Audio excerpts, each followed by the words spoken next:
In the tapestry of life, where every thread holds a story, America in black and white emerges as a haven for the voices echoing through the heart of our communities.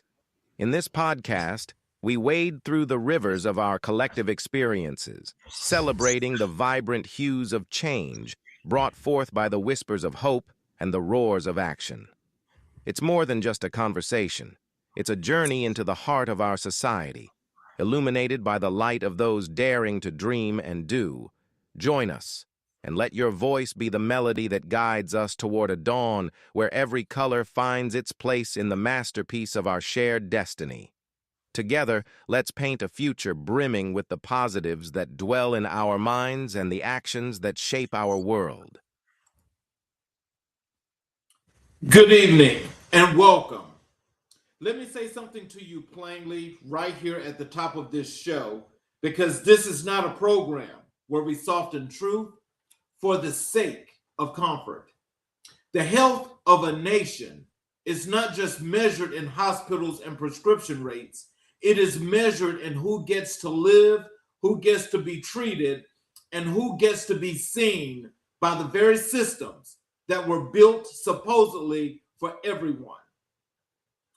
In America, the color of your skin has always determined the quality of your care.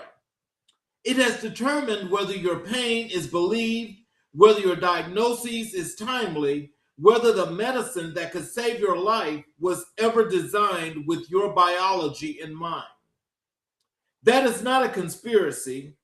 That is a documented, peer-reviewed, historically confirmed truth that we talk about right here every single week on America in Black and White. I need you to understand something. Black excellence in public health is not just professional, it is political. It is personal. It is revolutionary.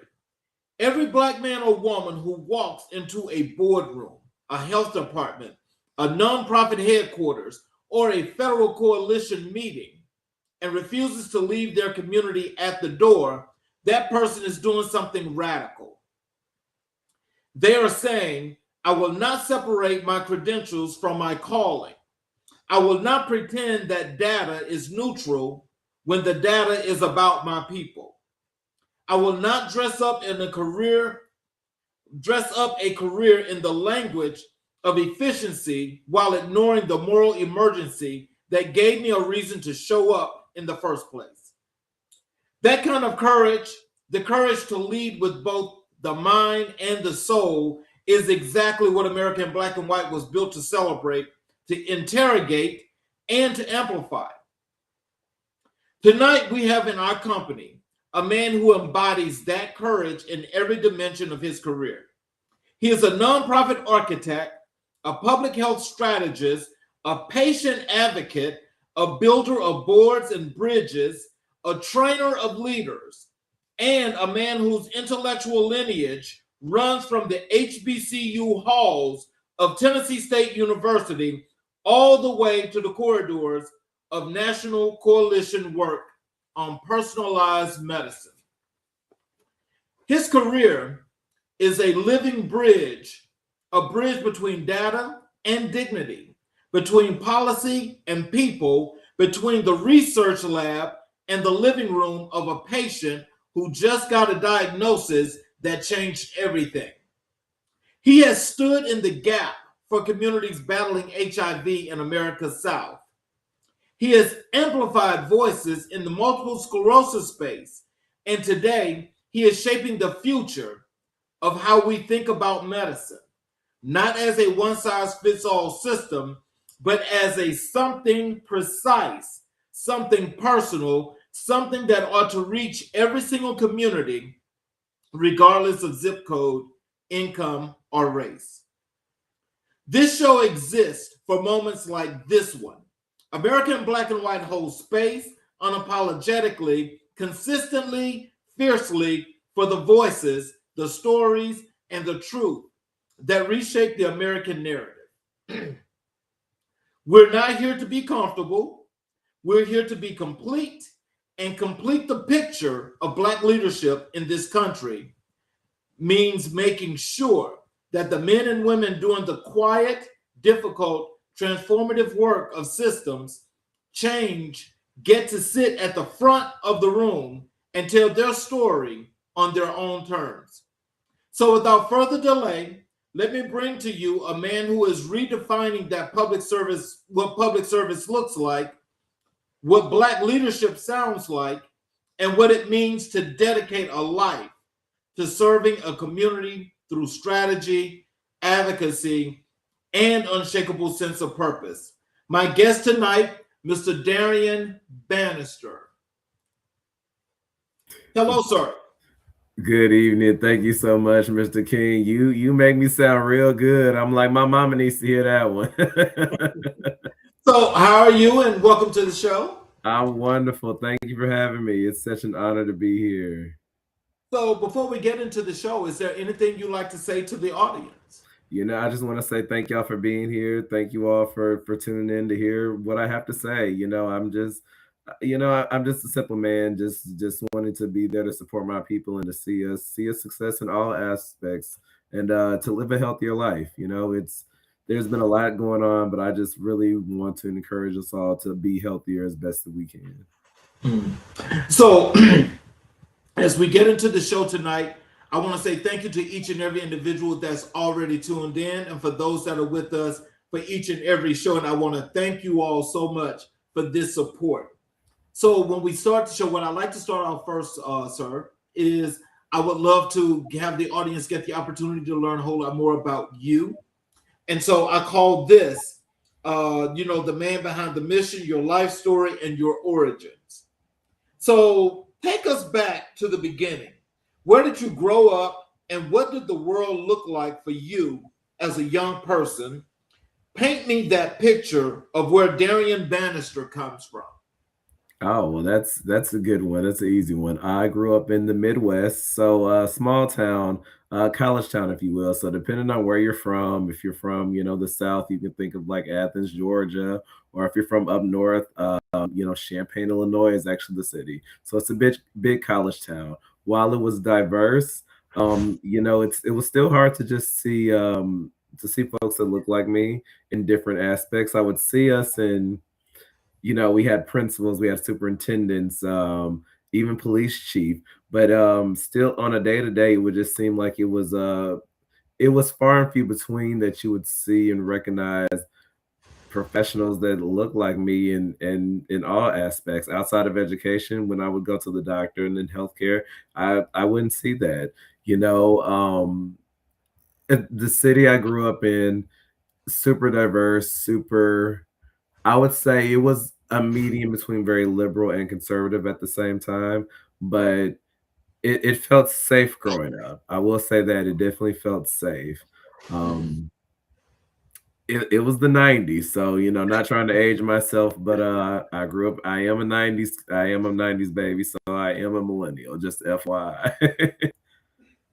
So, who were the earliest people in your life? Family, neighbors, community members, maybe a teacher or a coach who first planted in you a sense of purpose and responsibility toward others?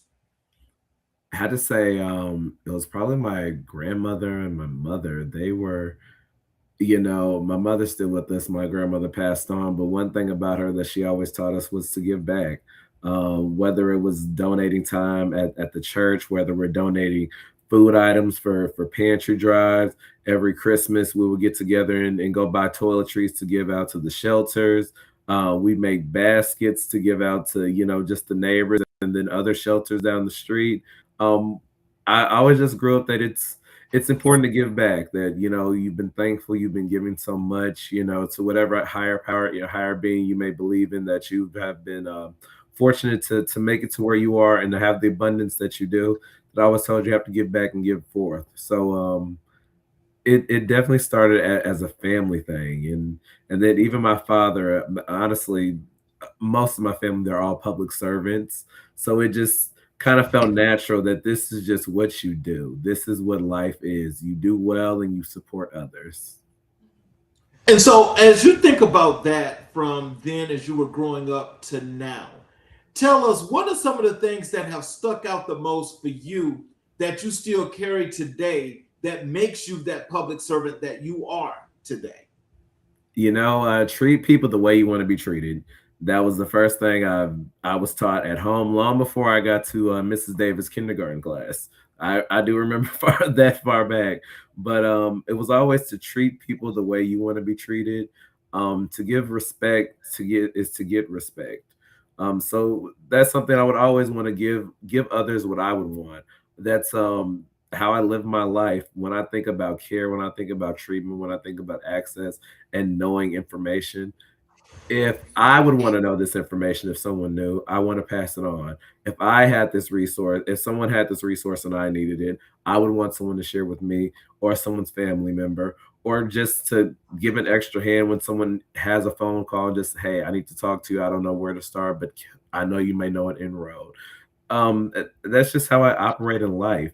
And I've always just been taught it feels better to like give out, to pour out. You receive some as well, but it's a rewarding feeling to still give to others. And I think that's been like my guiding principle in life.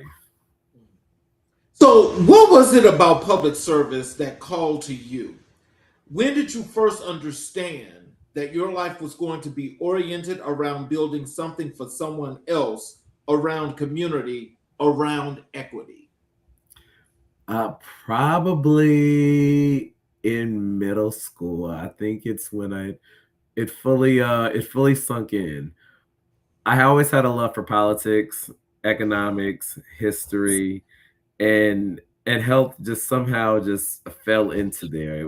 I'd never thought I'd be in the public health realm, to be honest. I was always good in science, but I always thought I'd be somewhere in politics. And it was definitely around middle school when now President Barack Obama, at that time, he was running for our state senator in the great state of Illinois, where I grew up, that I knew that I think life in public service would suit me.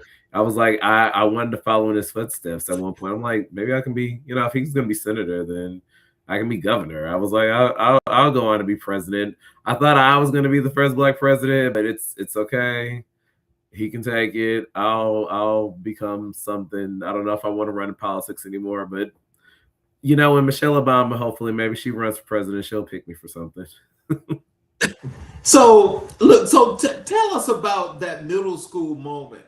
What was it about middle school that gave you all of this feelings of all these things that you could be and these things that you could do? It was, as much as middle school is always like hard, I think, for a lot of kids growing up, but something about eighth grade, it sunk. Life made complete sense. I had a great middle school. Like our teachers were amazing. Funny enough, I'm actually still close to a few of them now, just because they wanted to see us grow up.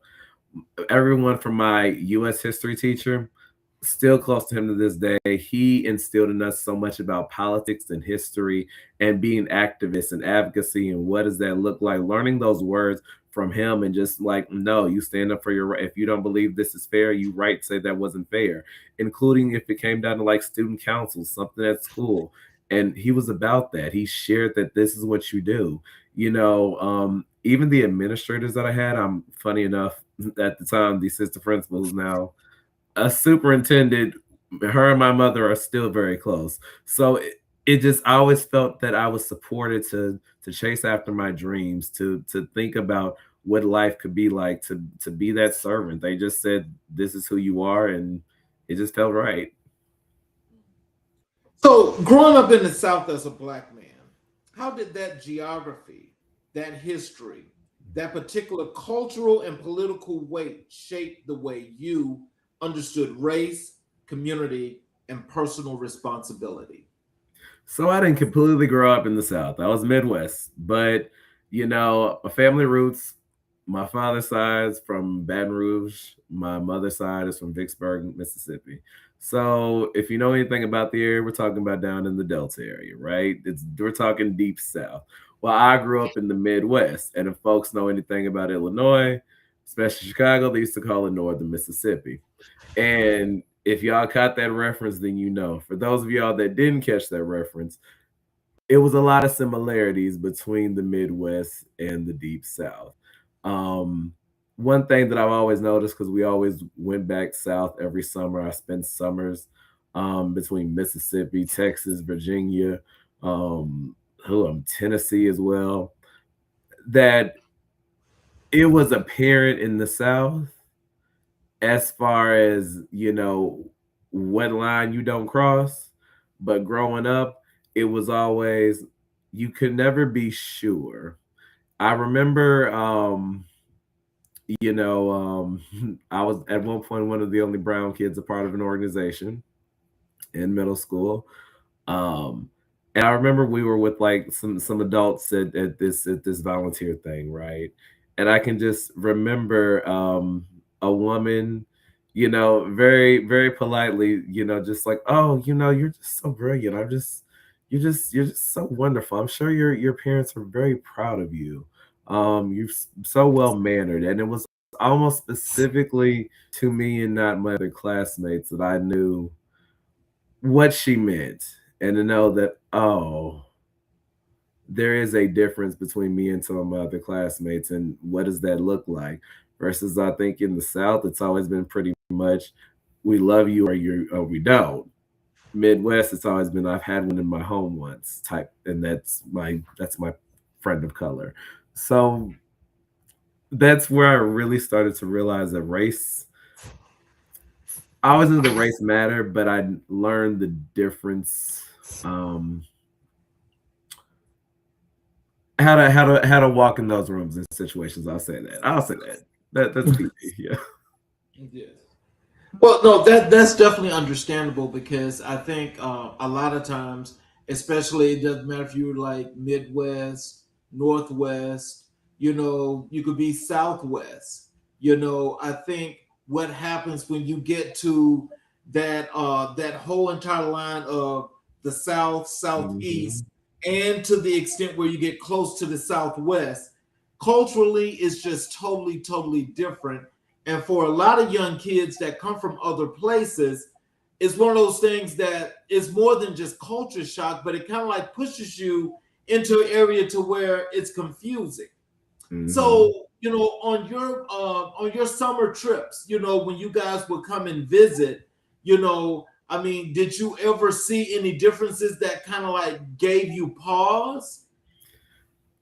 Well, one difference that I think I feel like when I would come down south in the summer, everyone played together. All the race, like when I say we all played together. We were all in the same neighborhood, and everyone would play together. And it was, oh, we had summertime friends. Oh, we can spend the night. Oh, they can come over here. You know, I don't know how some of y'all grew up, but definitely growing up, everybody, you can play with certain people. They can come over, but then they gotta go, or you can't go over there. Or like y'all can play at school, but they can't come over. You can't come over there. The line was very very much in the sand, but it just seemed like we all played together. It was it was okay. It was normal. Versus at times, I think back home it was almost, huh? It was almost intriguing to people, I could say. Right. What was the defining early moment, a decision, an experience, a conversation that you can point to and say that this is the moment that set the trajectory of who I am or who I became professionally and personally? I want to say it was want to say in third grade. My grandmother had been sick.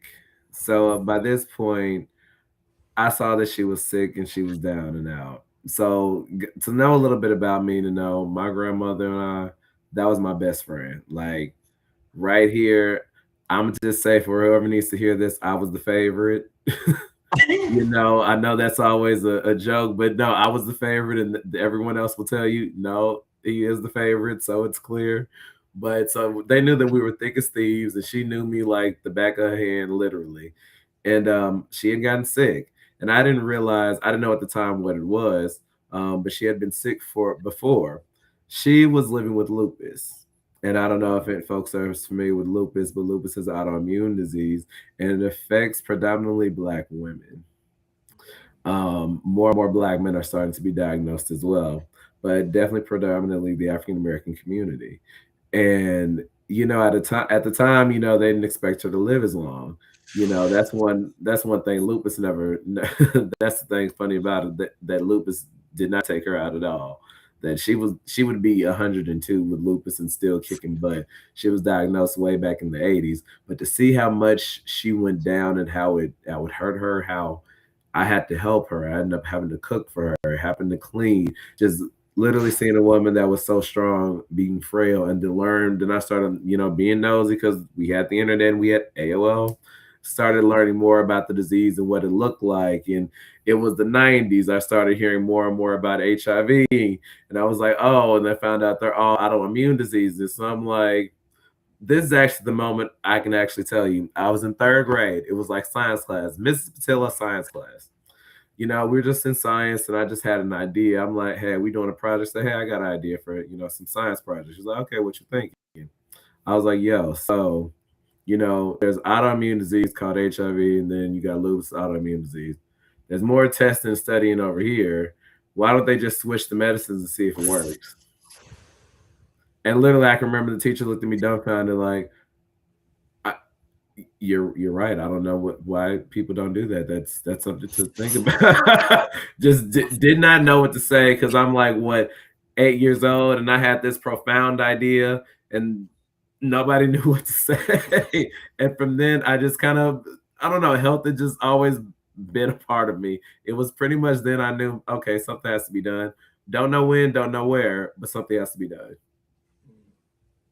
So, if your younger self, the young man just figuring out what he has built, what he was built for, could see the work you're doing right now, the career you have built, the communities you have served, what do you think he would say? He would say, wow, this is definitely not what I thought we'd be doing. This is not where we thought we'd be living. But you know what? This absolutely makes sense and tracks. I had to look younger. I thought I told you, I thought I'd be a lawyer. I thought I would be running the country. I thought I'd be governor of Illinois. Definitely thought, I was like, oh, I'm going to be something different. I'm going to be in Chicago in a big law firm in this big glass office. Like, I had this whole thing planned out, and I would do so. I don't know, but it turned out completely different, but made some of the best decisions I could have. And I think the younger me would be absolutely proud that we got here. So let's move over to the HBCU Foundation, Tennessee State University, and your academic journey. You chose Tennessee State University, a proud, historically Black institution in Nashville, Tennessee. Walk me through that decision. What drew you to an HBCU at that moment in your life? Well, I, came from a college town. So while it was diverse, very much still the minority, a lot of classes, I was still very much the minority. I wanted the experience. I'm like, what does the majority of us look like? I used to go to the Circle City Classic in Indianapolis often, and I would see Tennessee State. We had a program back home called Champaign Urbana Day, and actually some HBCU bands back in the day. Morris Brown used to come when they used to march in the parade. It was actually used to be like during Juneteenth. It was like our celebration long before Juneteenth became a federal holiday.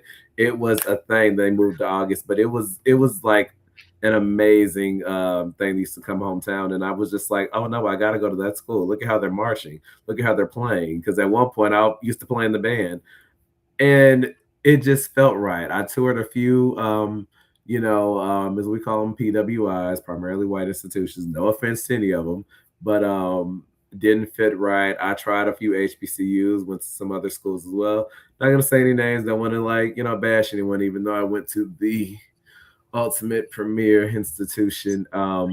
When I got on campus, something about when I got to 3500 John A. Mary Boulevard, I turned on the campus, walked through the door, saw that big tiger right down there underneath the airplane. If you know the school, you know what I'm talking about. Um, it just felt at home. Something about, when I toured, when I met other students that were there, it just felt like home. Everyone welcomed and said, "Welcome home. We'll see you in the fall." And literally, there are some friends of mine from college that I remember when I came to tour that we are still friends to this day, and they remember that. What can you tell some of the younger kids that are looking to go to college now? What can you tell them about the HBCU experience? What should they expect, and why should they go to an HBCU? Well, for me, it's no other choice. I mean, it's the when you go to college, there's some of the best years of your life, and I do mean that. Like whenever anyone tells you, just know when they say some of the best times of your life, it is some of the best times of your life. And honestly, why not be surrounded by your community that's going to love you, wrap their arms around you. They're going to hold you accountable. They're going to push you, and they're going to make sure you succeed, and they're going to check up on you.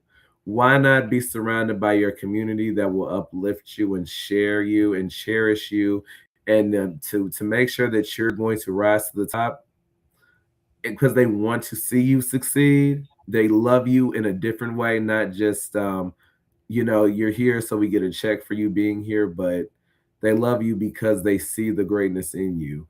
Why would you not want that? I can tell you, I am still close to my freshman year biology professor. She became a second mother to me. And for situations like that is why not at HBCU? Class of over 50 students, and we are still connected. All schools, you don't get that in some of your freshman and sophomore year, your general ed courses. Right. So, what did the HBCU experience give you intellectually, culturally, and spiritually that you genuinely believe you could not have found at any other type of institution? That I can succeed. That there's no challenge that's too great, and never take no for an answer. Mhm. They taught me to believe in yourself. You walk in the door with your head held high. You let them tell you no. I like that. I like that. You let them tell you no, no matter what it is, no matter what you're going for, no matter what you need, whether it's a loan, you want to buy that house, you're getting the car, you want to get the job. Like literally have that in your heart. Like no, have the confidence. This is my why not? What do you mean? You know your things when you're ready. You know. You let them tell you no. You don't count yourself out. And even when they say no, like, huh, are you sure? Like sometimes that no is not the no until everyone says no. So that's one thing they said, keep going until everyone says no. Mhm. So, you studied political science as an undergraduate and went on to earn your master's in public administration. Mhm. How did that combination of politics and administration shape your understanding of power, who holds it, who is denied it, and how it can be redirected towards equity? It just made sense. Honestly, the study of political science is really the study of politics, which is the study of economics. And once you understand that a lot of policies are created by economics, it's not necessarily party affiliation. There are some moral stipulations in between some of them, but a lot of times it really comes down to where the money is spent, how much money is coming in, and where should it go, and who decides it. And it's honestly a little bit. It's really that simple. I know that sounds like really simplified, but it's honestly that simple.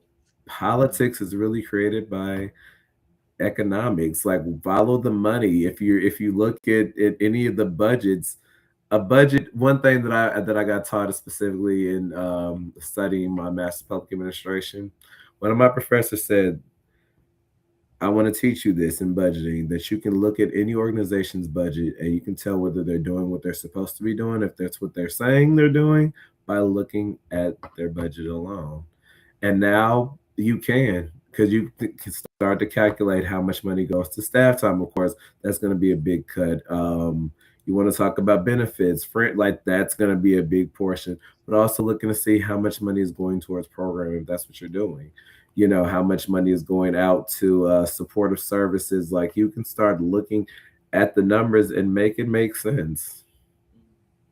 Now I want to say this because what's interesting is when you mention public administration, I want to tell you that you're the second gentleman that's been here on the show that's got an MPA.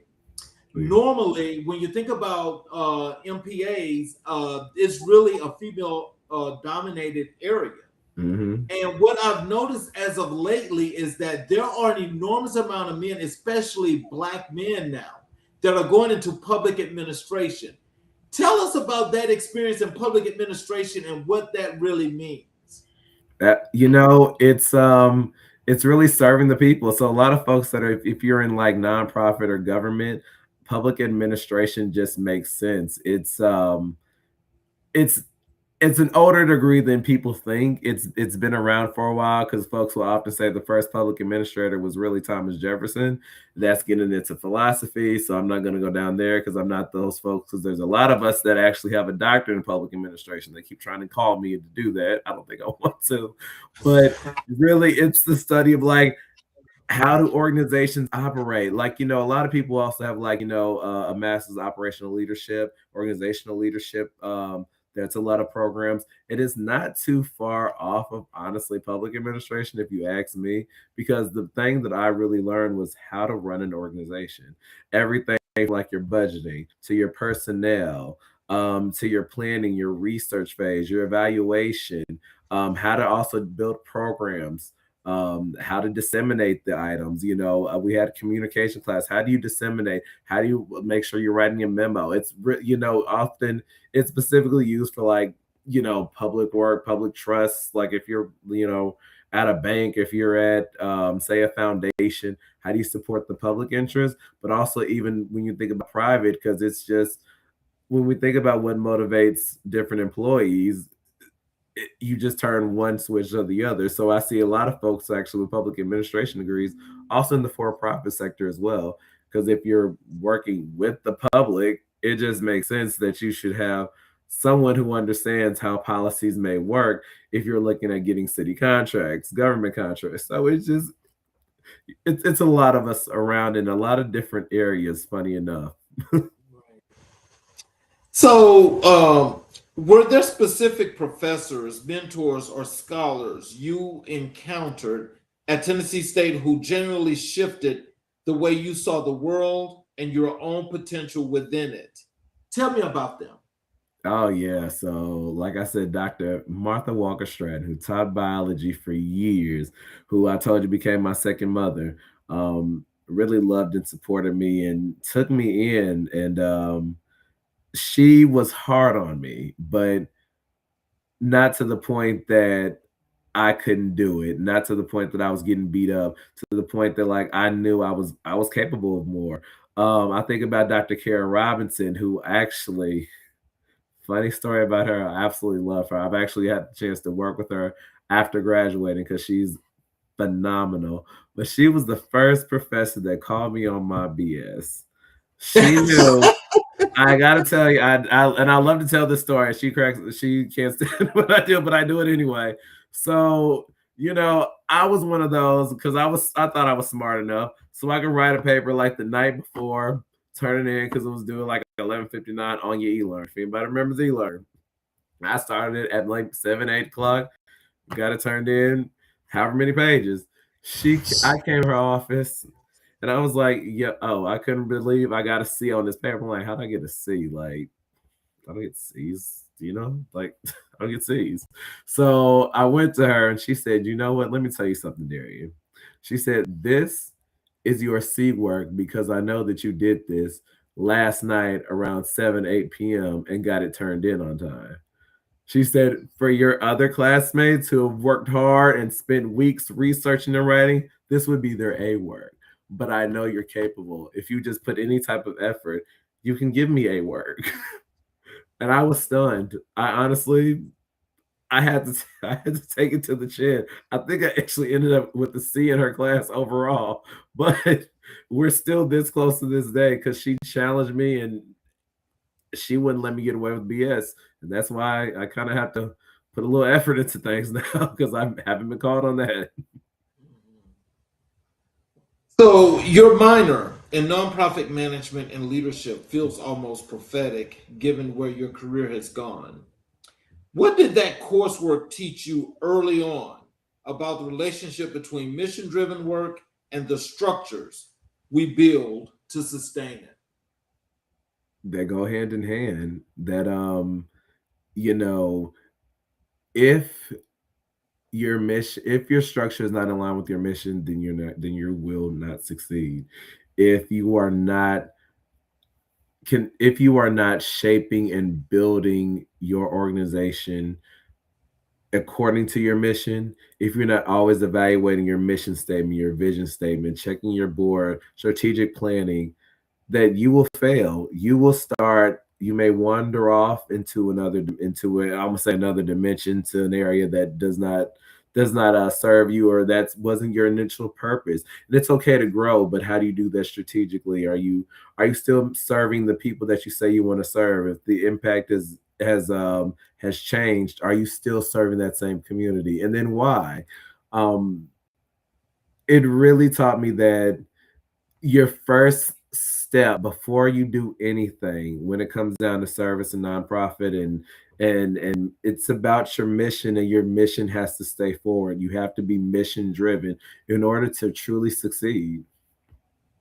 Now what's key to what you just said, I think it should stand out, especially, when you first get into a college or university where everything is about mission.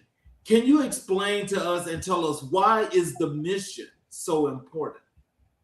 Because the mission is the goal. It's what you decided to do. It's the whole reason that you exist. So if the mission of, say, like you said, a university is to bring students in order to educate them and graduate them, and so they succeed and do, and they succeed, and they succeed in life, and they want to come back, then that means you want to be instilling in that student as much resources as you can. Your mission should still stay to, okay, let's support this child and make sure, okay, they can get what they need. They don't have the money to pay for their books. What are we going to do to make sure this percentage of students gets their books? Because you're staying true to the mission. That may mean you grow into another arm. Say, okay, that's when we start having all of these endowment funds where we need folks to donate. So please donate to your endowment fund, folks. But you're still building your mission, and I think that's why certain schools are actually so successful. Because I have to give it up to Morehouse and Spelman, because they stay true to their mission. You know, and also, that's even when you think about other large nonprofits. When I think about Susan G. Komen, they're true to their mission. Their thing is about breast cancer research, and they may add other arms to support other oncology efforts. But because they're true to their mission to support every woman, actually not everyone, every person that may develop breast cancer, because there are, not to mention, there are several men that are also living with breast cancer. It's a small number that isn't talked about, but the numbers are starting to grow. But you stay true to your mission, and you see how you succeed. So, for young Black students who are weighing their options right now, HBCU versus PWI, what would you say to them based on everything your Tennessee State experience gave you? I would say so. I'm a fair person. I'm a Libra, so I believe in being balanced. So I got to be completely honest. Why I am biased towards my HBCU, I gotta level head with everyone. So I give everyone everything. So from my HBCU experience, my network, because of my school, is phenomenal. I do have other colleagues, other friends, that also that identify as African American, that may have went to some other PWIs. It doesn't seem like their network is, what's the word I'm looking for? May not be as, Rich. there we go. May not be as, and that may just be them. But one thing about, we're very close knit.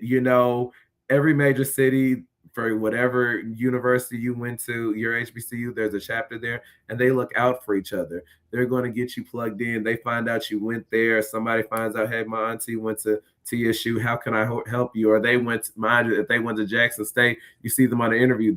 We may talk about each other, but it's a connection just on the strength of, you went to another HBCU, so I want to support you.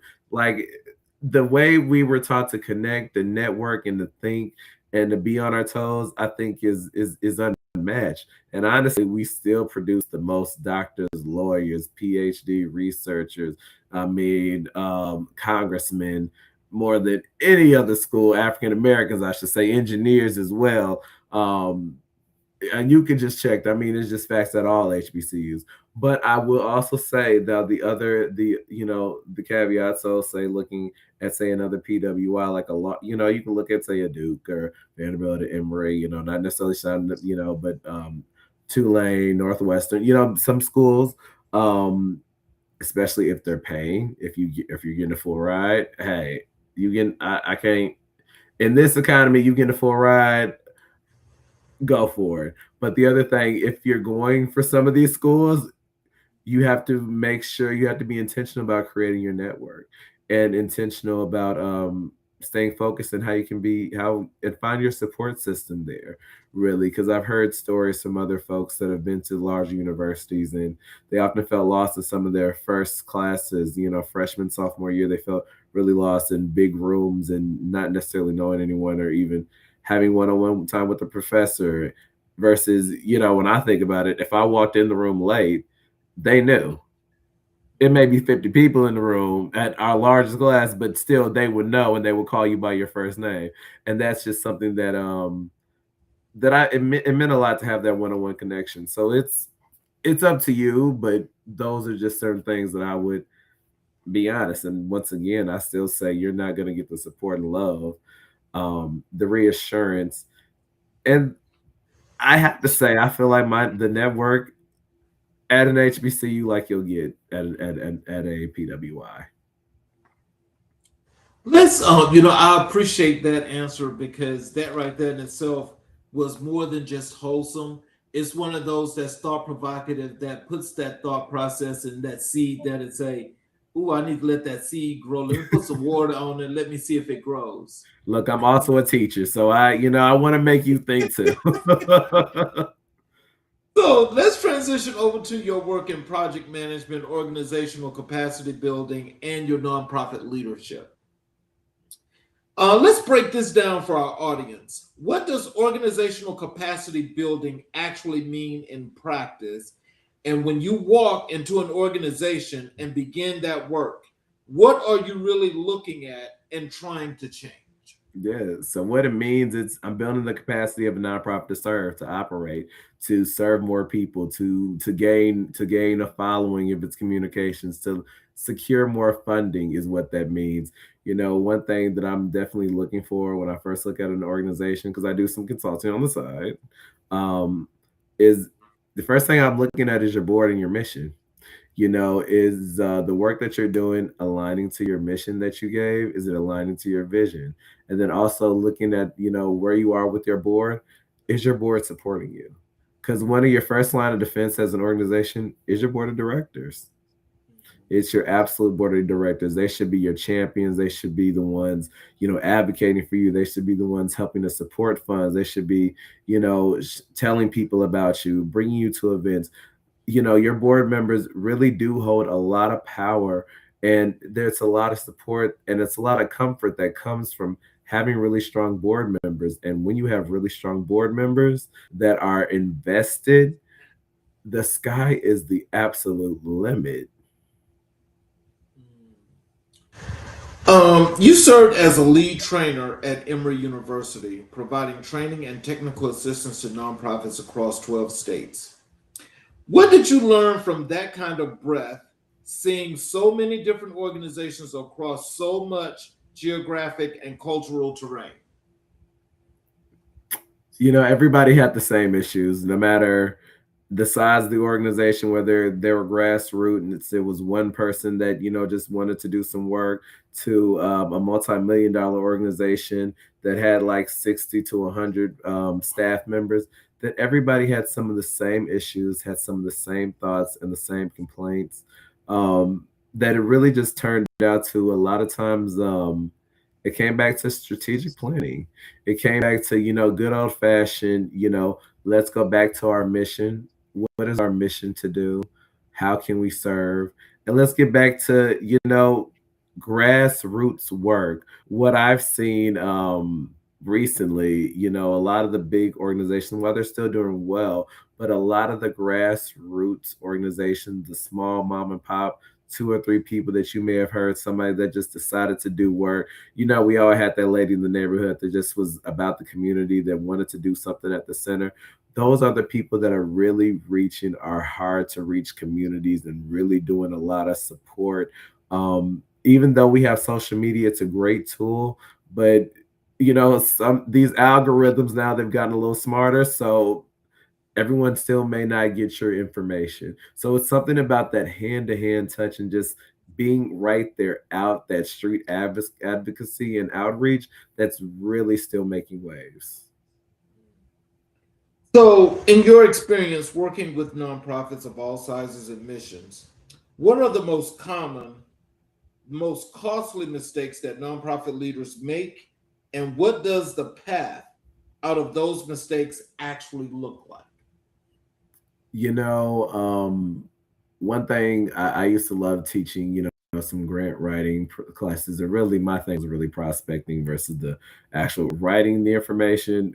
Great guy who does that, but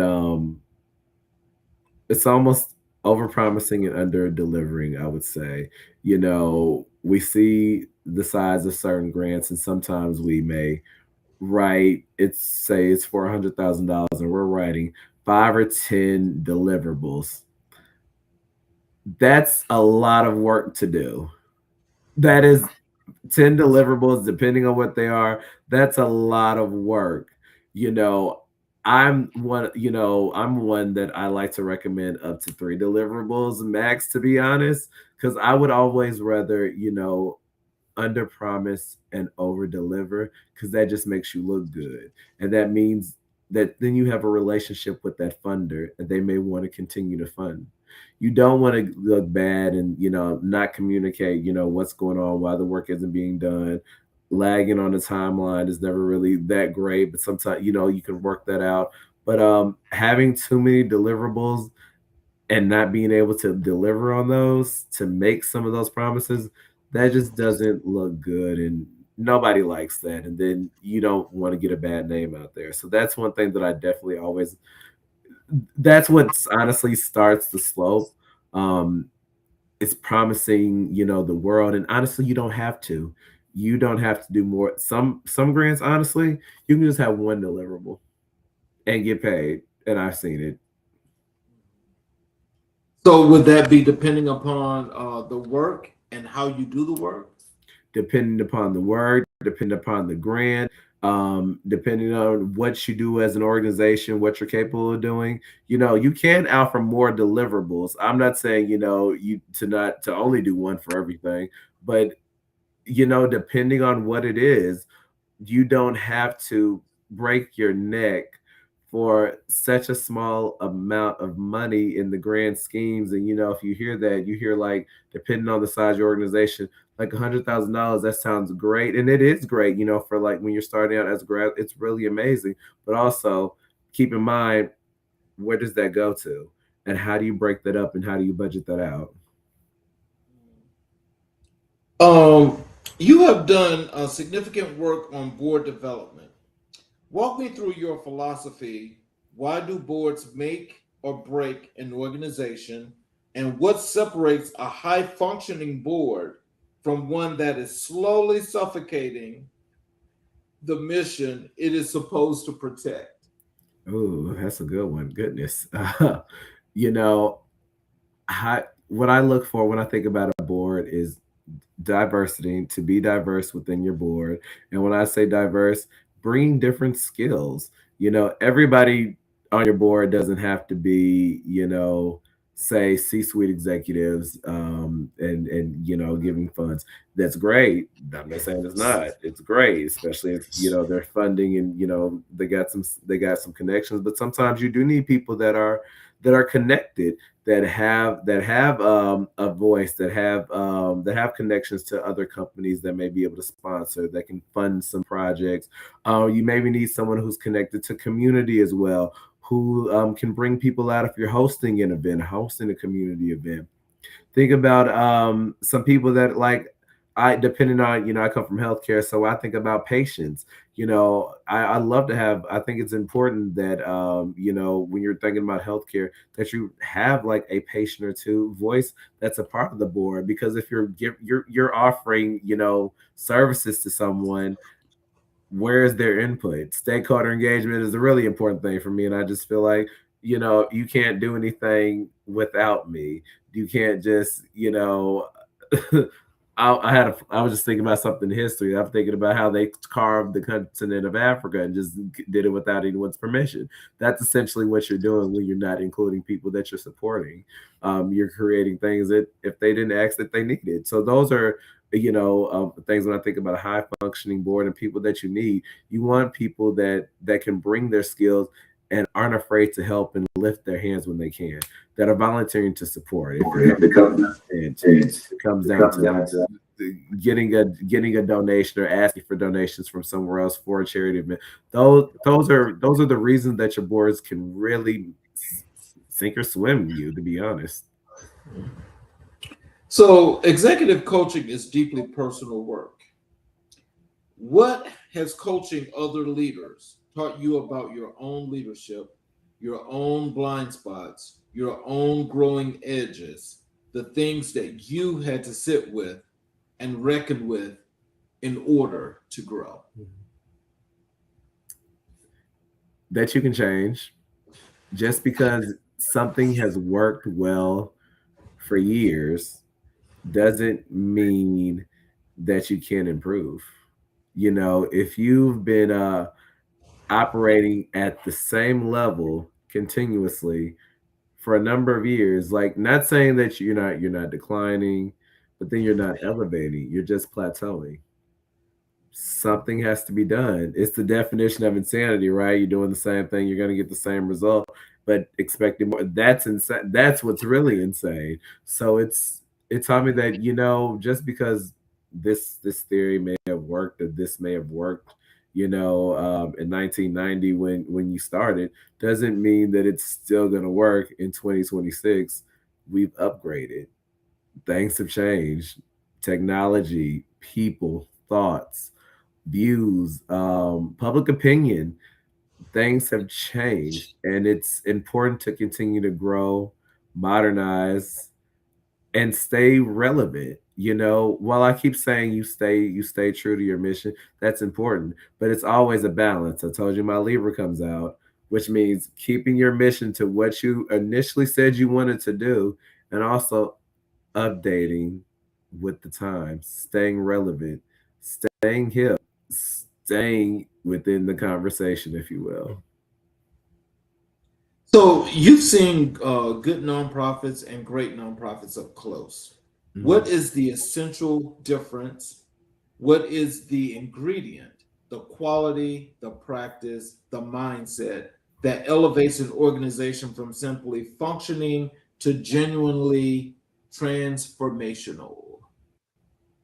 Lines of communication and leadership being able to not only you know, take a step back, whether it's something they need to listen, they have to do their own strategizing, their own strategic plan. That's where executive coaching comes in. Just want to talk about what can we do to improve things, but also, being able to get your hands dirty too. You know, the best leaders I've ever had, and how I was taught by any supervisor, I've been really blessed to have some really great, supervisors, mentors, and coaches in my lifetime and in my career. That there was nothing that they would ask me to do that they wouldn't do, that they wouldn't support, that they haven't done. If they asked me, "Hey, can you do this?" They would literally like, "Okay, what can I do to be on your team? I know you're leading this. How do I support you?" And that speaks volumes when it comes from like your senior leadership. We're talking, C suites, SVP, those are folks that are coming down to roll up their sleeves. What can we do to make this a success? And that speaks volumes no matter what level of an organization that someone is in, to have that line of communication, to see that these people at the front line that are taking great pictures and doing speeches, they're there to support and help you. That speaks volumes, and that's morale, and that's what really builds a team. So let's move over and let's talk a little bit now about this healthcare that you've been so involved with. Let's first talk about public health, your HIV advocacy, and the ending in the HIV epidemic initiative. How did you first get pulled into the HIV and infectious disease space? And was there a moment, a person, a case, a statistic that made you say, this is where I need to be? Well, so I mentioned, when I was third grade, I just, it was the '90s, so sex was everywhere. People had condoms everywhere. It was less taboo, funny enough, back then than it feels like it can be in some spaces now. And I just knew that the autoimmune, because my grandmother had lupus. I was just like, there's something about that, right? That just, I don't know why that stuck with me for a minute. But it was actually when I got to college. My later would soon to be boss, he used to come to campus and he would provide HIV tests, right? Scared college student, had a couple times where I went to school and there, you did, everybody was grown, right? So I was scared as I don't know what when I took a test. And then, he was just really professional in how he like just talked to everyone. You just it was the way this man moved and made people comfortable about something that almost seemed so taboo that it was amazing.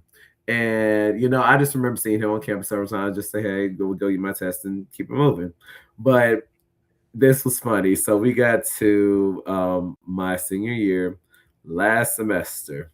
Yeah, so I'm trying to graduate January. I needed an internship bad in order to graduate from my minor. I had no internship. I hadn't talked to anyone. I didn't apply to anything. I'm just kind of going with the wind. Next thing you know, I'm in the student center and I see my soon to be supervisor. I was like, "Hey, how you doing?" I was like, "Yeah, how you been?" I said, "Look, I need an internship real bad. I'm trying to graduate. Um, my mom has already ordered already ordered the graduation party and the invitations. I gotta graduate, so I need an internship really bad." He was like, "Okay, like call me on Monday." Literally, I sent everything and called the other person I had to go through to get an internship. And it's funny, he told me later, he said, "Wow," he was like, "You were really serious. Like you really did the next day." I'm like, "Yeah, I need to graduate." And I started interning there, providing testing, counseling, HIV 101, sex talks, and all of that. Kind of became a health educator. The next thing you know, because I was so good at it, I was like, "Okay, this is normal and cool." He offered me a job. And it just kind of became and morphed into my career. I was like, "Okay, I'm here now."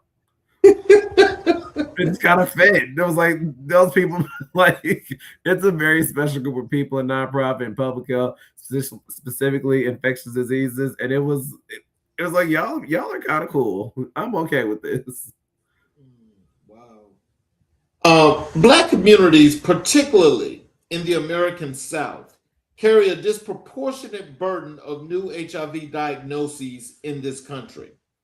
What does it mean to work in a field where the weight of the epidemic falls so heavily on your own community?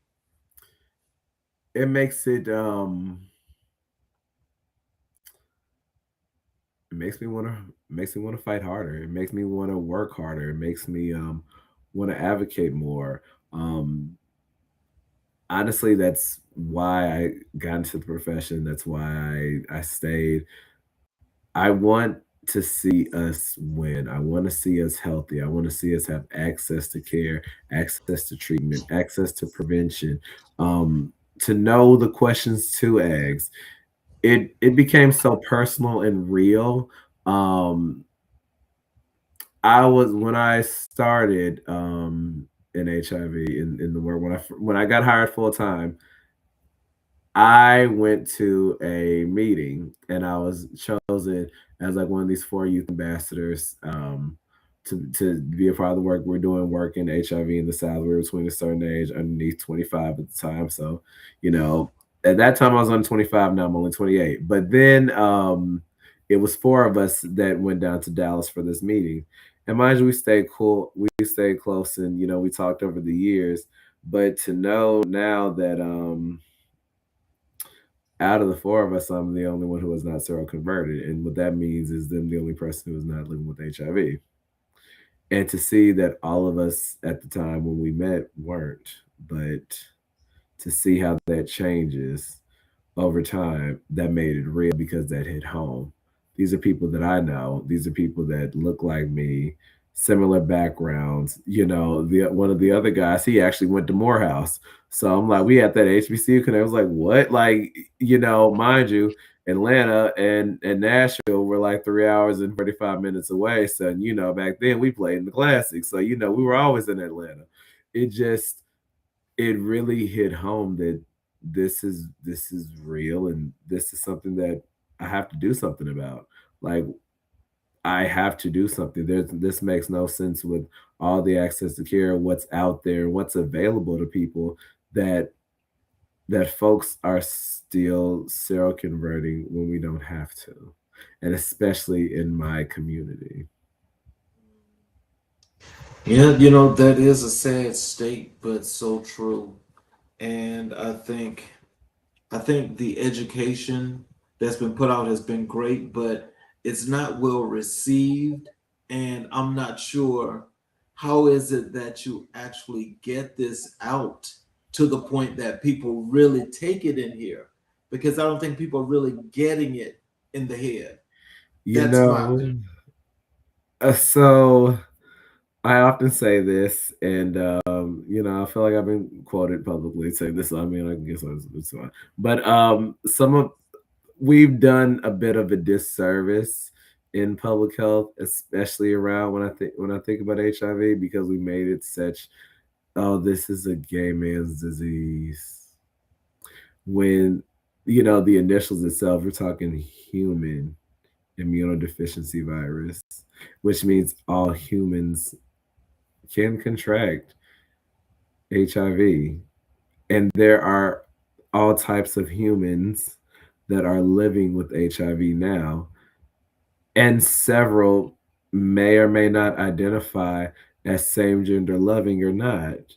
But that doesn't mean, you know, and we've done such a terrible job at promoting and just saying that okay, we only want to do tests in gay communities, and we only want to do this at prides, and you know, so that means you literally told an entire group of people that, oh, you don't need to be tested because you're not get, like, what sense does that make? But it's a human, like, I've never understood that. Like, if you literally, one of my mentors, I love this woman to this day, best, she said, if you have sex you can contract HIV, you can contract an STD.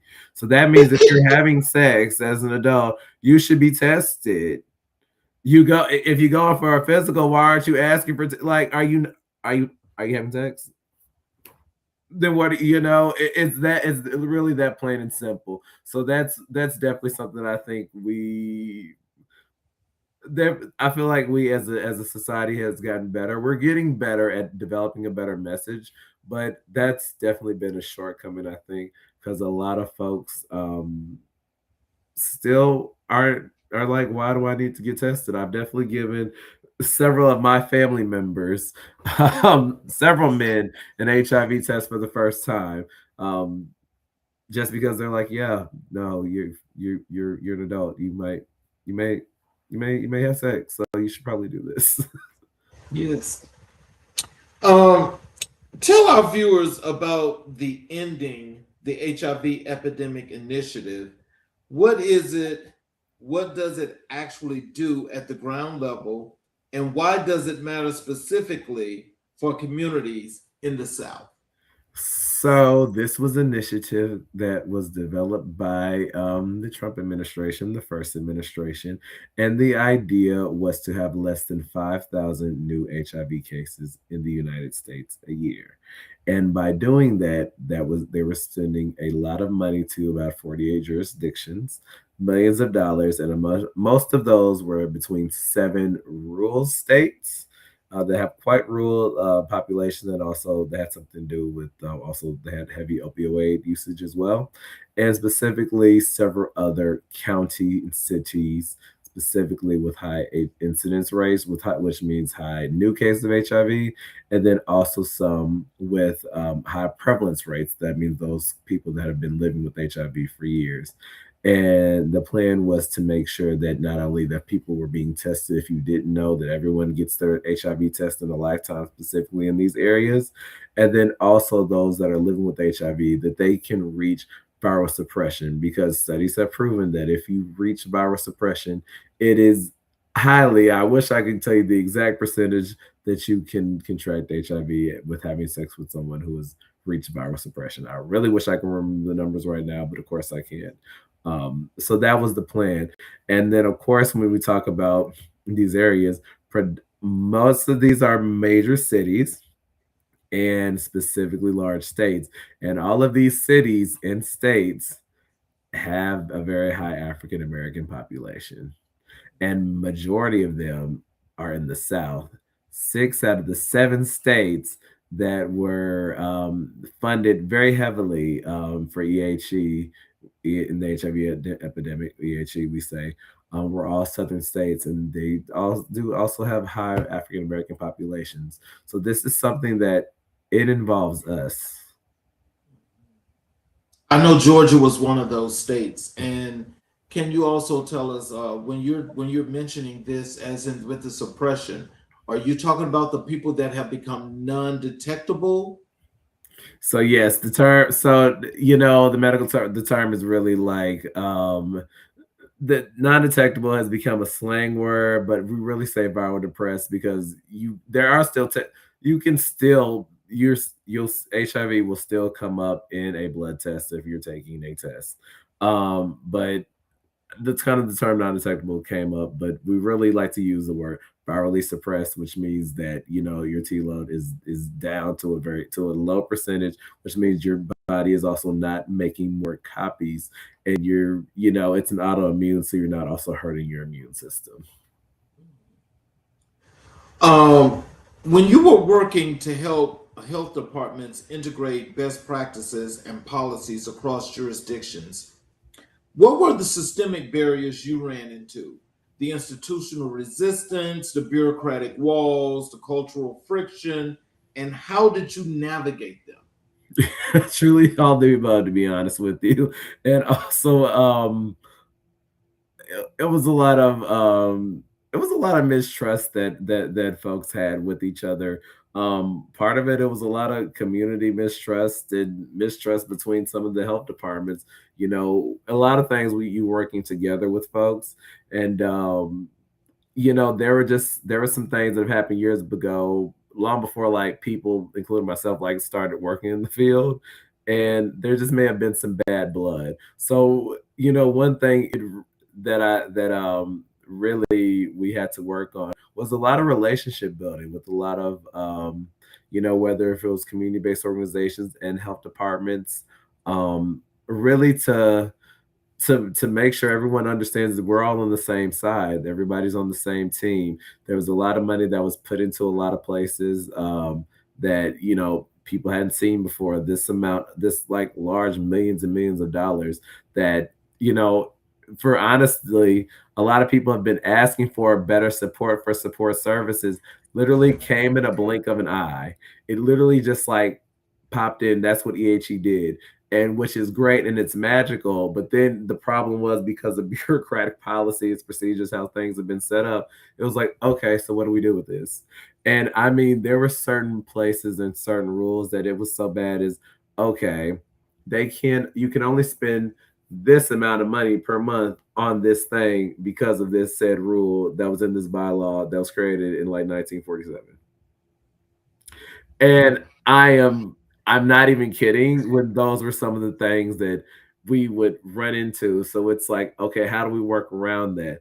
And then it went into, well, let's have better relations with communities. Can we give them can we, classify this as a grant? Is this as a sponsorship? Like it really got to be really creative and working around some of those loopholes that we could. And really it came back to trust, really developing those relationships with each other, to trust each other, to do what we said we were going to do. A lot of that just started to happen in the field.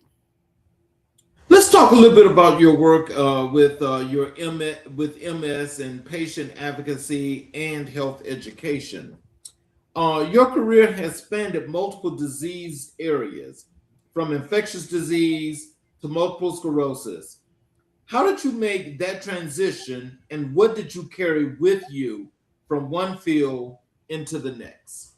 It wasn't as hard because the one thing, MS is also autoimmune, but it there are different types of MS, and it shows up differently in different people. So that was, it the nerd in me, the researcher in me became I had to say fascinating, but it's like I wanted to understand how things work, and learning completely a whole new disease, a new what are drug therapies, what does it look like, was really, it was eye opening. But one thing that I took for me, coming from infectious disease and HIV, was specifically community voice and advocacy. The one thing I can say in the HIV community, um, you can't do anything without involving people living with HIV. And I think that's a beautiful thing, that folks will make sure that you can't tell me what I need when you're not a person living with HIV. How do you know? I'm like, you how am I going to tell how am I going to tell you? You cannot. And that's one thing that I loved about that field, that I think that there were times that you would see people that were openly admitting in spaces that they were living with multiple sclerosis, but then also it was almost interesting. I think I see when there were people that weren't as open and wanted to advocate. There were advocates, but maybe not wanted to be as vocal. And that was a little shock to me, because just seeing from one space where it was very loud and vocal and proud, to like not completely. And I wanted to make sure that patients were always at the center, because if we're doing something for patients, then people living with MS should have a say so, should be here telling us this is this is exactly what I think people need. So, what surprised you most about the MS community when you began working in that space? And specifically, what did you learn about the intersection of multiple sclerosis, race, and health disparities that the broader public does not know? That the the highest incidence, so once back to the incidence, new cases of multiple sclerosis that are now being diagnosed, is in Black women. I was completely taken aback, did not realize, many folks like myself, we were taught, we learned, we only saw and heard of multiple sclerosis being in, mature late 40s, like white women. We hadn't seen a Black woman with multiple sclerosis, and not only just a Black woman. I mean, I'm talking, I met teenagers. There's a woman who was a phenomenal researcher, and she's a physician as well. She specifically specialized in multiple sclerosis, but she was sharing when she tells her story and shares, her experience, how she found out when she was like 17, 19, like going to college. And I'm like, what? This is why I had no idea that this many Black women were living with multiple sclerosis. And I would often do health education talks and do programs across the country, a lot of specifically for African Americans. Let me tell you, some of the biggest cities that had a strong community that showed up, beside Atlanta, 125 African American patients in a room. And then Dallas, it was like 115, I want to say, in that room, and they were all African American patients that were living with multiple sclerosis and or care partners.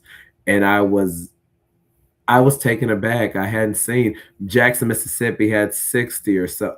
It's I had not seen um so many people that looked like me, that looked like my family, that were living with MS and didn't know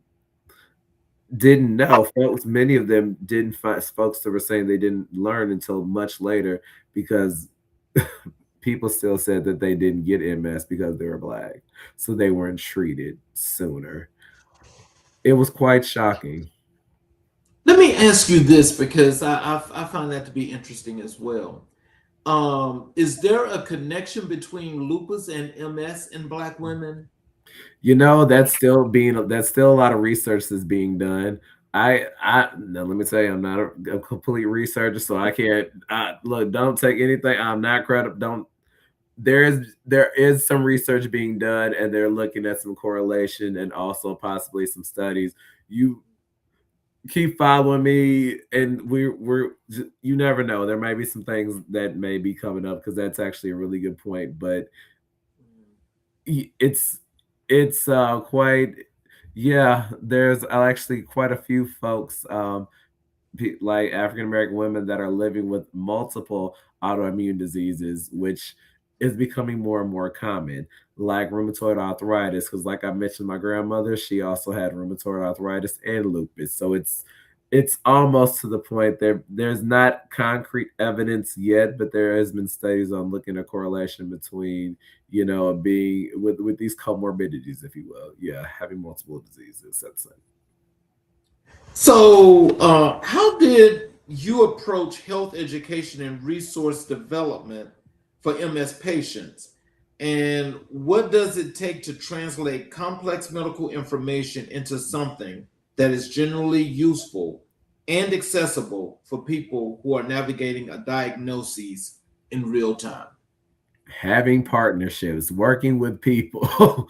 I worked with an incredible group of African American Black doctors, actually all kind of doctors, that specifically did work in multiple sclerosis, and they would come with me. Listen, I could only tell you so much, but the way they would sit down and explain and talk about, the progress, what it looks like, some of the latest research that they were also involved in. These folks not only were like practicing and physicians that also were accepting new patients at the same time, they were also researchers. So they would go to other labs and be called to do other research and write papers and abstracts. Like, having a network and people that can share and talk is amazing. I tell everybody, if you really want to go far, what's the old saying go? You need to go. You don't go alone.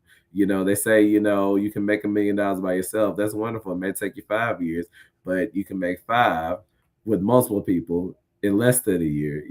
So it's all about collaboration and partnerships. And if I didn't have them,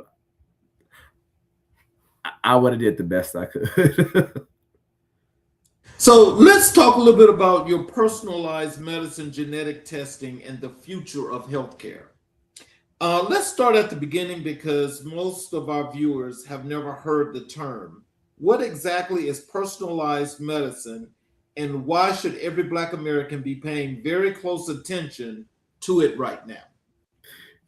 Personalized medicine is really, it's medicine that's specifically personalized for you. It's using genomic testing, literally you taking a blood sample, looking at your DNA, your makeup, and depending on your disease, what medicines, what formularies are going to support and to treat you best by your genetic makeup.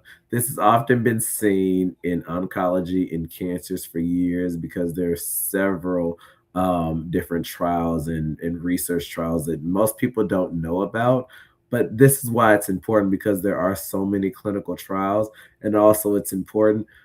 I know my people of color. I know y'all gonna look at me and y'all might have questions and want to throw tomatoes, but I understand. but it's important that we become a part of these clinical trials. And because it's you can't deny that there are some differences between certain races and how certain races may adapt to one medicine versus another. Even it's very clear, as we've been talking about, that there have been seems that there are some diseases that may have been more prominent in one community versus the other. So that means we need people of these communities to be a part of these clinical trials to find out what medicines are going to work. And there are thousands of trials out there that so many folks don't know. And also, a lot of them do work and they have success, but because of certain restrictions, say like with FDA and others, and not saying that we need to change any of these restrictions, but you have to have so many cases, so much success in order to be, fully approved as this is a therapy for said disease or what have you. And then from that aspect, so I know I might be jumping ahead of some of your questions, but hopefully I'm getting there. And then at that aspect, also insurance to pay for it, because we all know, you need insurance to pay for things because certain things are very expensive. But this is something that we do need to be asking about and to be curious about, because it is moving outside of just cancer. Oncology, personalized medicine has been growing in several of the disease states. We're looking at different lung diseases, we're looking at infectious diseases as well, that they have been looking at how can we utilize your genomic testing to really support you. And that's something that if you're going to the doctor, you have said ask about. You can even call your insurance company to see if they cover it, if there is some reimbursement as well, which that's a whole nother fight for another day too. So walk me through what your day to day looks like as a director of research strategy and partnerships at the Personalized Medicine Coalition. What does it mean to hold that title, and what are you actually fighting for when you show up to work? It means that I'm fighting for each and every one of us, for us to be able to have these rights, for us to be able to know what we can ask for. I'm advocating on behalf of patients that are living with different diseases, different rare diseases, that are looking for treatment, looking for options in order to just live their life, to go back to, their sense of normalcy, to what does that look like. I'm oftentimes emailing folks, I'm connecting with folks, developing relationships and partnerships to how we can get some of this research out there. How can we make sure science is out there so this evidence is known? And even working with payers on, getting some reimbursements for some of this genomic testing in order to so we can tell you what are some medicines and drugs that you should be looking for, that you should be using to treat whatever ailment that you may have. My day, it varies, and it also almost looks the same every day. But the thing, when I say it looks the same, it's really showing up for people each and every day, patients everywhere. And it's the fight to make personalized medicine the standard of care. That's really our aim. This should be the new standard.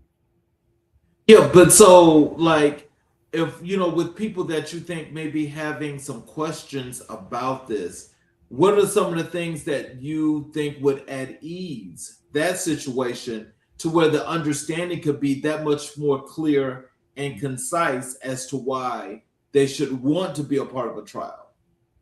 You know, there, to be honest, it's such a small percentage of us that are in a lot of these clinical trials, which that's enough for, when I think for me, when like that means that we do need to be a part of these clinical trials, because these trials get approved and these medicines get approved and they become on the market. And then later on, we might find out that this medicine isn't working as well for you. Then it may not work as well for like others in the community, because it's honestly no secret, one drug, and when I think about it specifically, it's been found like a lot of people of color, we have hypertension, high blood pressure. So, one drug that a lot of people may get is lisinopril. Now, I'm not saying it doesn't work on everybody, but for some people, a lot of people of color, African Americans, it's been found that lisinopril does not work well for us at all. That amlodipine has by far been a better drug for people of color. It's the And sulfur. and because Lord knows I have a sulfur allergy, so that's another thing. So because of that, because there weren't enough of us in said clinical trials, some of this got passed to still like, okay, we still got a lot of drugs that have sulfur in it. And then even when I think about a lot of us, a lot of people of color, we have lactose issues. Thinking about how things are made, and if we're not being a part of these conversations and advocating, letting like, hey, we I'm not saying they're putting lactose in, but still, but our stomachs may dissolve and feel things differently based on our body composition. And it's not a secret. It's not something that people don't know, that people haven't talked about, that it's not, almost, if you want to say, you can say scientifically proven that some of our genetics happen to be certain different. I mean, you know, that's why we need to be a part of these studies, so we can find out what's going to work best for us. And I know I have I have also folks that have lived through like the Tuskegee trial, the Tuskegee experience. Let me be clear: the CDC experiment that was done at Tuskegee, because it was the CDC experiment, that syphilis experiment. And so I understand that we have a lot of hesitation, we have medical mistrust. I too feel that. But then also, with me fighting for us being on the other side, I do know that it's needed, that we are needed, our voices are needed, our opinions are needed. Because if we're not at the table where they're carving up the continent, then how do we get our slice? How do we get our say so? How do we say what borders which? So when we talked before the show, and I told you we do Black History 365, I asked you who were the most influential people in your life and career. You mentioned Malcolm X, Marcus Garvey, and Barbara Jordan. Mhm. Can you tell us, um, Malcolm X is one of the most transformative and misunderstood figures in American history. Tell me what Malcolm means to you specifically, not as a historical symbol, but as someone whose philosophy of self determination, uncompromising truth telling, and radical Black dignity speaks directly to your work in public health and institutional leadership in 2026. Honestly, you said it. You literally you said it. His unwavering change for Black excellence, for us to be treated as fair individuals, for us to be treated as the geniuses, as the people that we are, as the hardworking, as the faith loving, as the strong, independent people of color and proud people that we are. I take that from him. That you know, just because that sometimes the system can be wrong. I'll say that. If that's what the system says, then no. Sometimes the system is wrong and it needs to be changed one way or the other. And that's actually why the other two actually speak volumes to me as well, because I'm not trying to jump ahead of you there, but because they didn't agree with the system. That just because it was built and this is what they say, these are the lines are, okay, that's what you say, but why? Why did you build those lines? And if that maybe, quote unquote, according to some people, said it worked in 17 whatever, but it doesn't work in 2026. So that means we need to change how things are done. And if you know anything about Barbara Jordan, that's one thing that she did. She was a legend in her own right for so many reasons, being a fighter of women's rights, African American rights, civil rights. Just when I say that, it was something to be a Black woman in the state of Texas, and she was at one point the president of the state of the state Senate of Texas, that's something. She even sat a day as the governor of Texas, the only black woman to have sat as governor. She may have not been elected, but that is something to truly say. Um, all about make just because it says it doesn't mean that that's how things have to be done. And that's specifically, I had to, I didn't mean to jump ahead of you, but that's specifically why those three just really speak volumes to me. And then I think about Marcus Garvey. If you say, oh, well, you know what, we can go, we can build our, what, oh, that doesn't work. This is why my HBCU meant so much to me. You say we weren't allowed here. There's too many of us that can't get into your school. So we built a school for us. We built a hospital that would serve us. We would continue to build things that support us. That's what we do in healthcare. That's what we do as a people. So, Marcus Garvey's vision of Black economic independence, Pan African unity, and the importance of Black people building institutions for themselves. How does that vision live inside your work in nonprofit capacity building, partnership development, and community advocacy? Where do you see Garvey's fingerprints on what you do every day? If it hasn't been built and we need to build it, if they say it doesn't exist, they say you can't sit at that table, build your own table. Is if you're not allowed to that coalition, that group, create your own. It's okay. Sometimes, some tables we may not want to sit in, but sometimes we make a better table. Barbara Jordan, the first Black Southern Black woman selected to the United States House of Representatives, a constitutional scholar of extraordinary power, and a voice that commanded rooms before rooms were ready to receive her. How does her model of policy mastery, moral authority, and speaking truth to power inform how you think about your own role in public service and advocacy? Something about her, I know whenever she walked in a room, she commanded the room. And that's one thing I took from her. You not only walk into the room, you speak truth to power. You speak your truth. You're very direct. You're very humble. And there's nothing you can't do.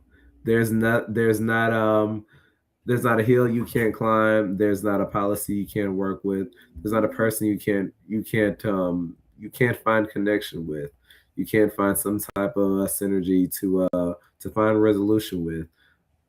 The Her art of facilitation, of speaking, of being an orator, of making compromise.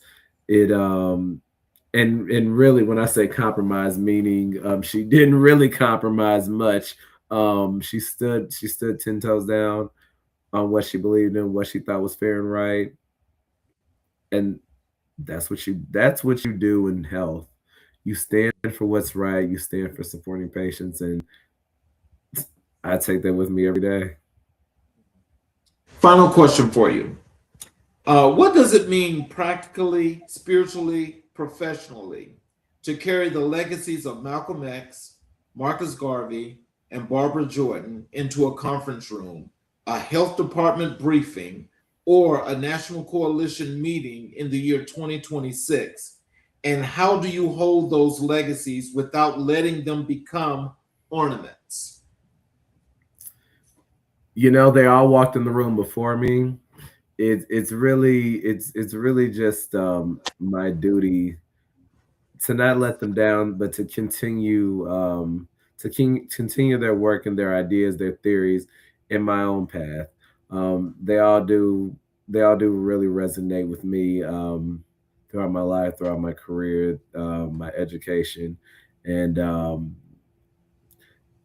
every day I often think about not only what I can do to support my community, but sometimes what were some of my heroes think? What were some of my the people I look up? What would they do in today's time? They've been gone for some years now, but if they were standing here, how might they operate? What might they say to counteract that?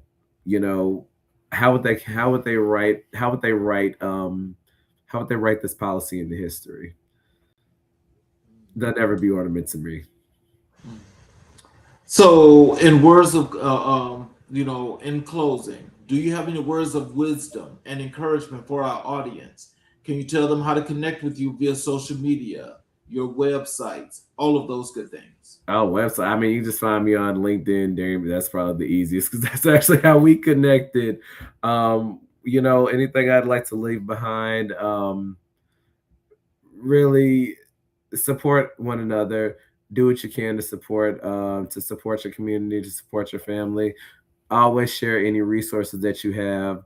Um, and don't be afraid to ask for help, ask for a resource, ask for a connection. You never know who may be connected to who knows what. And that's even as simple as if you hit up in my inbox, hey, I have a question, I'm looking for a resource. I may not know the answer.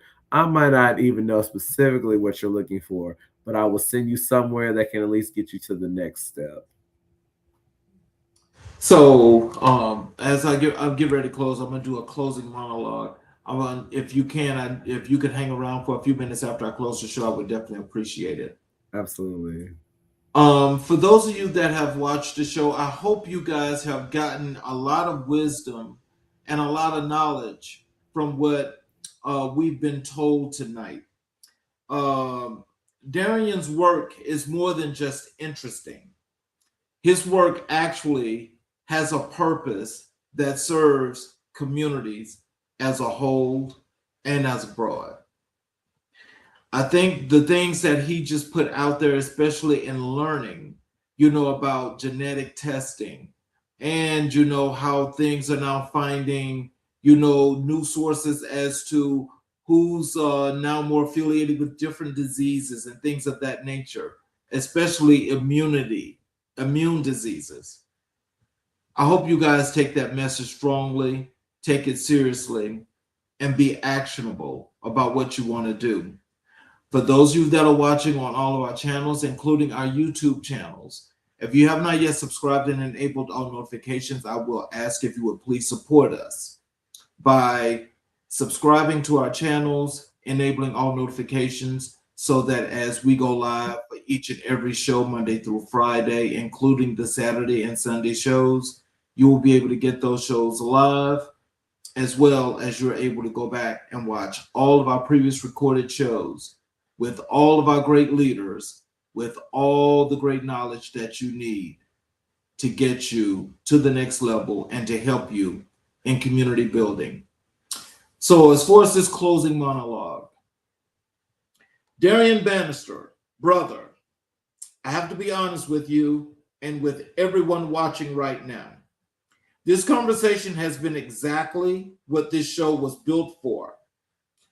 You came in here tonight and you did not just answer questions, you told the truth about what personalized medicine means for Black patients who have been left out of clinical trials, left out of the economic databases, the genomic databases, left out of the rooms where the future of healthcare is being decided. The truth about what it costs you, emotionally and professionally, to stand inside the HIV epidemic and refuse to look away. The truth about what it means to build nonprofits that serve their communities rather than exploit them. And what it looks like to carry the intellectual courage of Malcolm X, the economic vision of Marcus Garvey, and the policy mastery of Barbara Jordan into every single room you walk into. You have given us something tonight that cannot be manufactured, and that is the real thing. If I were to distill what we heard tonight into its essential truth, it comes down to three things. First, systems change happens through community, not around it. Darion has spent more than a decade proving that the only sustainable path to health equity, to organizational strength, to any kind of institutional transformation runs directly through the people most affected. Second, The power of a Black professional who refuses to be separated from his community is not just inspiring, it is strategic. It is revolutionary. It is the living rebuttal to every system that told him his intellect and his identity were in tension. And third, the revolution of serving, choosing every single day to put your gifts in the service of something larger than personal advancement, is not a sacrifice. It is the highest form of power. Darion Banister is proof of that. If you are watching tonight and you're grinding away in a public health office, a nonprofit boardroom, a health department conference room, a community health clinic, or an advocacy organization, I need you to hear this. Your work matters. You matter. You are not invisible. You are, in fact, part of one of the largest and most consequential lineages in Black American life, the lineage of those who decided that their community's suffering would not be someone else's problem on their watch. You're carrying something sacred. On the hard days, and there will always be hard days, come back to why you started. Come back to the face of the person your work is for. Come back to the truth that Darion laid out tonight, that serving is not a diminishment of your power. It is the fullest expression of it. Before we close out, I need you to do something for me. If this conversation moved you, if something Darion said tonight landed in your chest and shifted something in you, share this episode. Tag someone who needs to hear it, drop a comment below, and tell us what resonated. Subscribe to America in Black and White so you never miss a conversation like this one, and keep the conversation going, because the most powerful thing any of us can do is refuse to let these truths stay in one room.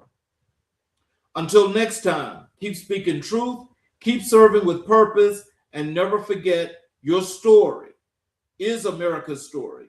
I'm Charles Zachary King, and this is America in Black and White. You all have a great evening. We will see you guys tomorrow evening at 6 p.m. Eastern Standard Time. You all have a great night.